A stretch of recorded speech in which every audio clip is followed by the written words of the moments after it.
Are you afraid of catastrophes, wars, famine or diseases, or perhaps cosmic horror? What if I told you we already have something potentially as bad as all of the above? It could be behind you, beneath you, or even inside you right now. I'll need one example to explain exactly what I mean.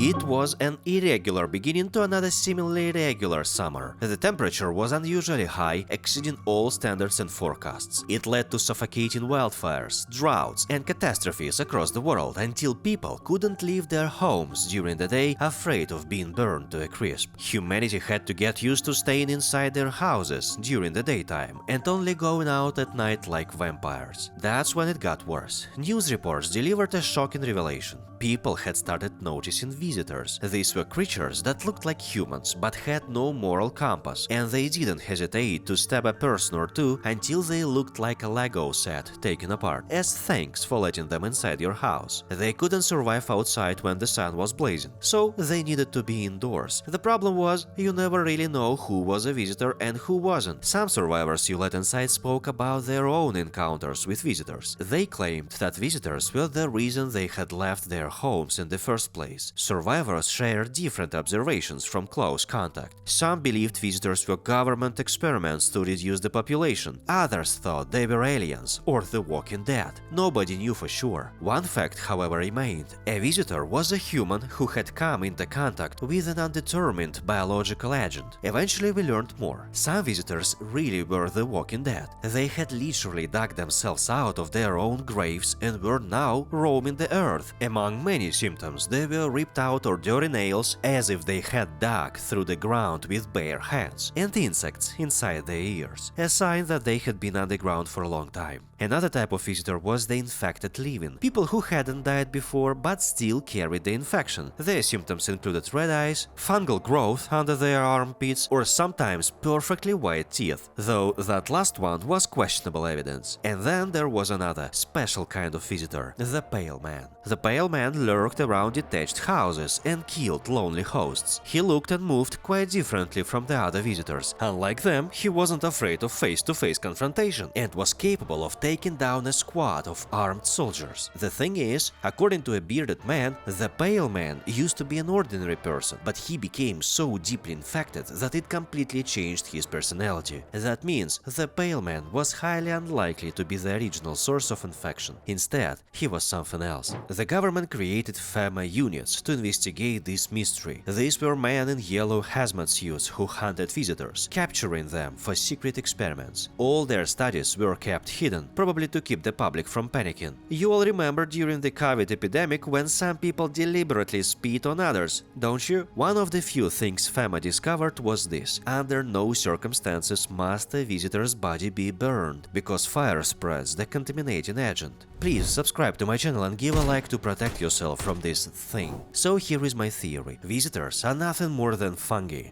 Mold, mycelium if you like. And here is why. Fungi are mentioned at least 4 times in this story, and they play a crucial role. In fact, the only way to save your game is through kombucha drinks. Without them, your game would freeze, soft lock, or prevent you from saves coming. It happened to me, so yeah, pretty important. If you don't know what kombucha is, it's a fermented beverage made from tea, water, sugar, and yeast. Together, those ingredients create the perfect medium for fungi to thrive, which gives kombucha its bittersweet taste. I used to drink it at my grandma's house, where it was called tea fungus. It was kinda tasty, but I couldn't shake off the feeling that I was drinking peas fungus or something. Now, looking back, I pray it was fungus peas. The second point, the symptoms through which you can identify visitors. Their armpits are sometimes covered in fungi. Even the protagonist has a fungal infection, something I'll cover later. Then there is the shroom or doom ending, where one day the mushroom man knocks on your door. He doesn't want to come inside, but instead hands you a page from the Book of Smiles, and if you use it correctly, it can trigger one of the 10 endings. The Mushroom Man wants to stop the Mushroom Festival, an event meant to cover the whole planet with mushrooms. The festival's fueled by the malice that builds up inside mycelial threads, causing growth beyond all natural bounds. He wants to take us into Mushroom Land, a terrifying place no human has ever been to. He doesn't want to go there himself, but claims there is no choice. It's the only way to save the planet. He hoped to perform a ritual with an apple that the protagonist had eaten earlier, and with a mushroom that had grown in his basement from a potato. Something highly unusual. The apple seeds were supposed to remind the mushrooms of their ancient connection with humans, but thanks to bad luck, that message was lost in translation. The mycelium didn't understand a thing, so a giant mushroom grew in the middle of the town, signaling the ritual's failure. Even though it looks like a trippy ending, I am convinced that's exactly what happens in this story, and it doesn't contradict the good ending. In the good ending, if you're extra cautious and don't let any visitors slip into your house by the 14th day, you and your group hide in the basement and wait until the end of the world. After a few months, at the end of summer, the sun's anomalous activity weakens and people are able to come out of hiding and continue their lives. But that doesn't mean the fungal activity has disappeared. It only became more erratic because of the anomalies in the sun. It's also worth pointing out that the old wise man in the story represents an archetype from Joseph Campbell's Hero's Journey, where he describes 17 patterns of a hero's transformative quest. In these kinds of stories, a mentor figure, like Yoda, Gandalf or Merlin, often appears to guide the hero, provide wisdom or intervene at a crucial moment. These figures are not always fully explained, because part of their role is to feel otherworldly, standing at that threshold between the mortal and the mythic realms. So what if such a character would turn up in a pretty important part of the story to save the day? Then there is another ending, the Child of Doom. In this version, a woman tries to seduce the protagonist. He happily gives in to temptation, and within a matter of days she becomes pregnant and delivers a baby that rips her belly open. The baby hides around the house in different places until eventually it goes out at night to drink dog's milk.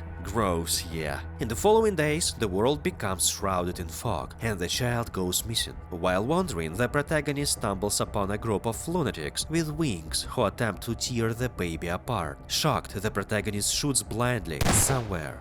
Anywhere. Turns out he shot the baby unintentionally, saving the world from horror and dark temptation. The protagonist, after all, was always good at recognizing sins, and he didn't fail this time. He was brought to a cross to serve as the usher of a new paradise. The woman in this ending says the protagonist was good at naming the sins of the world. But what if she was referring to visitors, the sins that would bring horror and temptation into the world? And what about the baby? In my case, it took only 7 months to be born, and the last time I checked, it usually takes 9 months. This child developed in mere days. You know what else grows that fast?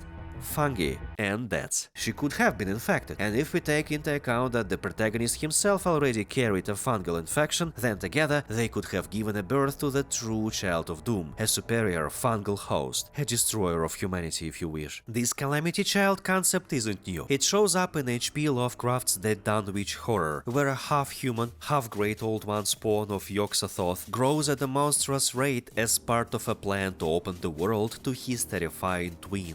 And where do fungi and Lovecraft's horror intersect? In the works of modern philosopher Ben Woodard, who wrote about slime and fungi in his book Slime Dynamics: Generation, Mutation and the Grip of Life. He describes fungi as weird nature, often pointing out to them as an example of how life resists strict categorization. They are neither plant nor animal, but something in between, thriving in darkness, decay and hidden networks. Like the visitors, fungi are not entirely human, not entirely alien, but something in between. They are mostly active at night, hiding during the day. They thrive in decay, or more specifically in human corpses. They later reanimate to spread infection, to take control of houses, these damp, dark places. By the way, they never attack each other, as if they are connected, are aware of each other's condition without words. Let's be honest, this concept isn't new in modern entertainment. You've surely heard of The Last of Us and Cordyceps, the real-life fungus that controls an insect's body to spread spores. For Ben Woodard, fungi illustrate how life operates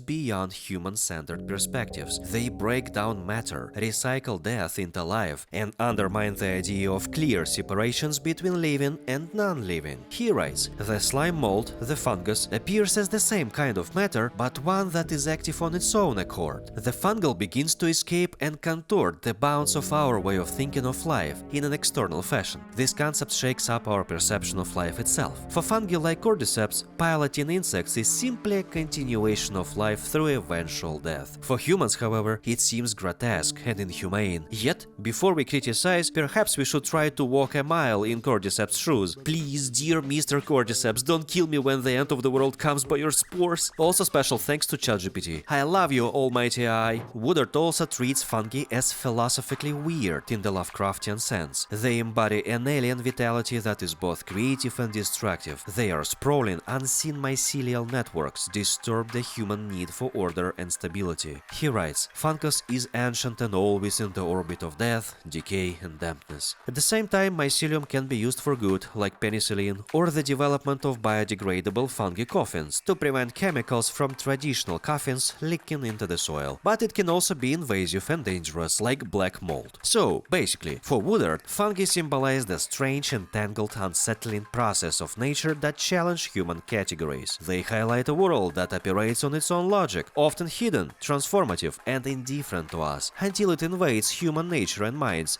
just like in this story. By the way, doesn't the Book of Smiles the Mushroom Man gives you sound suspiciously like an anagram of Book of Slimes, and not to Slime Dynamics by Ben Woodard? Okay, everything above may sound far-fetched, understandable, but what evidence do I actually have in the game to support this interpretation? Let's start with the fires. FEMA specifically warned not to burn contaminated bodies because it spreads the infection. Guess what? There are a few types of fire fungi that spread their spores during and after wildfires. Some fire fungi are disc and cup fungi that are commonly seen fruiting after fire in large numbers in a variety of colors, including orange, red, brown, and even black and gray. Then goes the Pale Man. One night he pays me a visit and says that he and I can take matters into our own hands. If I choose to act on my own, he asks what exactly could I do? Stop the floods, the fires, the decay? It's interesting that he mentions decay. For humans, decay isn't really a catastrophe. We can't stop it. But for fungi, decay is a petri dish. If you think about it, wildfires also can spread spores, while floods create perfect breeding grounds for mushrooms and fungi to grow. Together they form a death sentence for humanity in its war against fungi. Continuing this conversation, the Pale Man asks if I'm alone in the house. If I've been too reclusive recently, nobody would stop him from breaking down my door and killing me.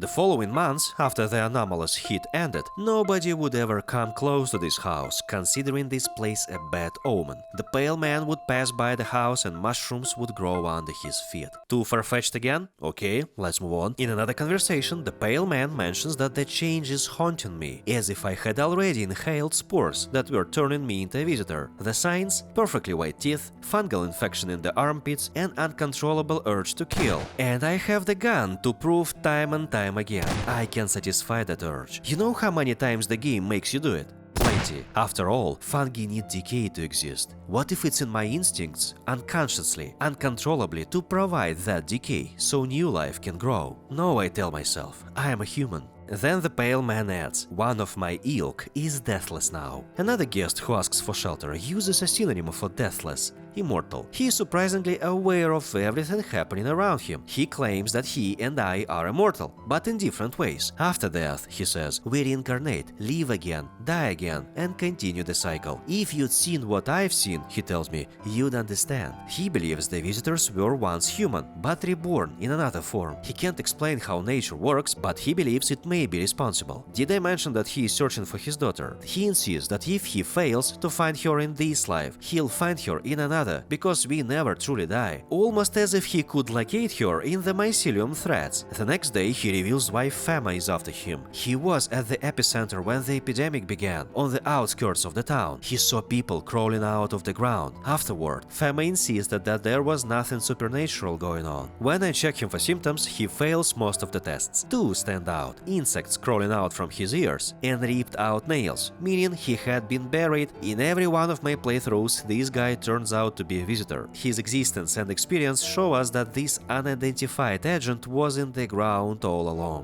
which is also attributed to fungi. According to scientists, there are about 5.1 million fungal species on Earth, and we studied less than 5% of them. Scary, right? Another night, the Pale Man visits again. He says this will be the last time. He wants me to believe he isn't the leader of his pack, as if that makes a difference to me. There are far greater forces out there, he says. He only follows orders. They sent him to me one last time because it's either going to end by their hands or my own. He can't help but notice that the protagonist doesn't feel changes at all. He explains that he kept coming back because the protagonist had the power to take matters into his own hands. I think he meant either joining their embracing community or ending our own life to provide breeding ground for fungi. But in the end, it doesn't matter. One way or another, the protagonist will die.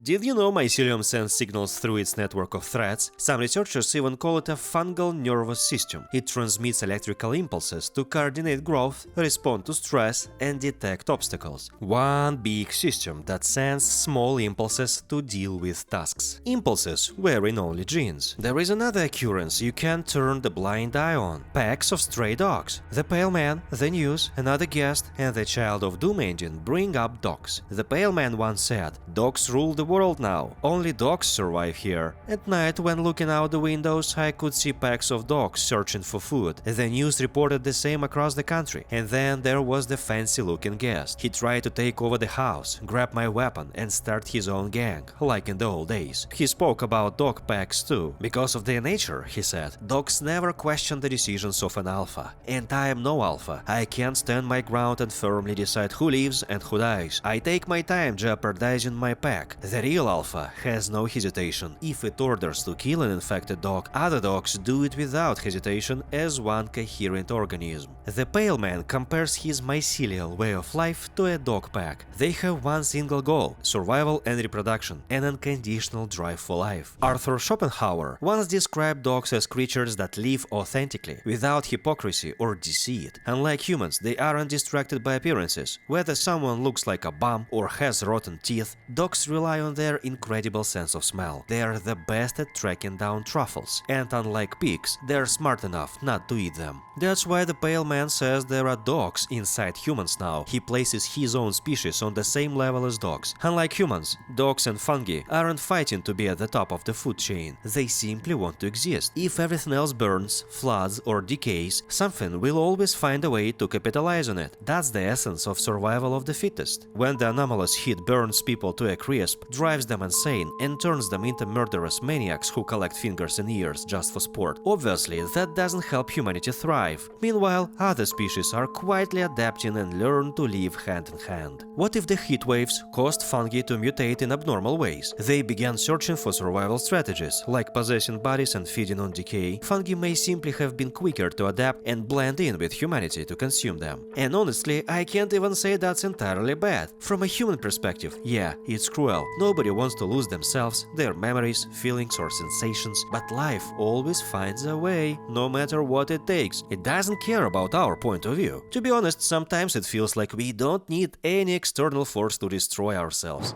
Eventually, the Pale Man mutates into a moving black slime, or rather mold, quick enough to hide from watching eyes, horrifying enough to make one of the guests rip his own eyes out. The other night, the protagonist had a dream. Something size of a dog and slimy as mold was lurking inside the very same abandoned house the protagonist lived in. It looked everywhere and didn't find any living soul. If only it had a remarkable smell of a canine to track down truffles hiding in the basement. As he promised, that was the last sight of the Pale Man, because after the 14th day, it was no man anymore. What was he anyway? His evolution reminded me one slimy creature from a book of the Stalker series, Food Chain by Viktor Nochkin. There was the apex predator in the story, which evolved with each new victim, taken after its prey. Starting from a rat, it learned, evolved, and consumed more and more dangerous creatures to be at the top of the food chain, gaining psi abilities in process. It was addicted to its own evolution and improvement until it looked like a centaur. I think the Pale Man was the perfect mix of fungi and the host. lost. Everything aligned so well, it could get more food, more opportunities to evolve faster than other visitors into the perfect predator by its own standards. After all, some species adapt and evolve faster if they have natural predators. In this case, that would be humans. FEMA units and the maniac hunter that drove the Pileman to supernatural development. Looking back at everything that took place in this story, I would call this game "No, I'm not a human, I'm fungi." So the next time you feel afraid of some cosmic horror lurking in outer space, remember, we already have a cosmic horror at home, growing, evolving, changing.